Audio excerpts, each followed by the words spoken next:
लोगों, जो मालो मता तुमको दिया गया है वो दुनिया की जिंदगी का नापायदार फायदा है, और जो कुछ अल्लाह के यहाँ है वो बेहतर और बाकी रहने वाला है।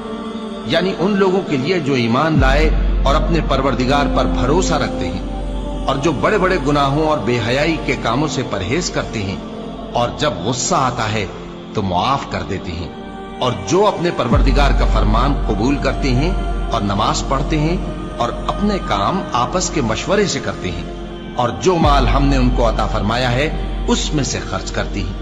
और जो ऐसे हैं कि जब उन पर जुल्म और ज्यादती हो तो मुनासिब तरीके से बदला भी लेती हैं, और बुराई का बदला तो उसी तरह की बुराई है, मगर जो दरगुजर करे और मामले को दुरुस्त कर दे तो उसका बदला अल्लाह के जिम्मे है।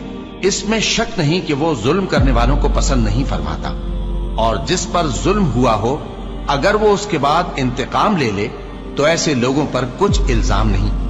इल्जाम तो उन लोगों पर है जो लोगों पर जुल्म करते हैं और मुल्क में नाहक फसाद फैलाते हैं।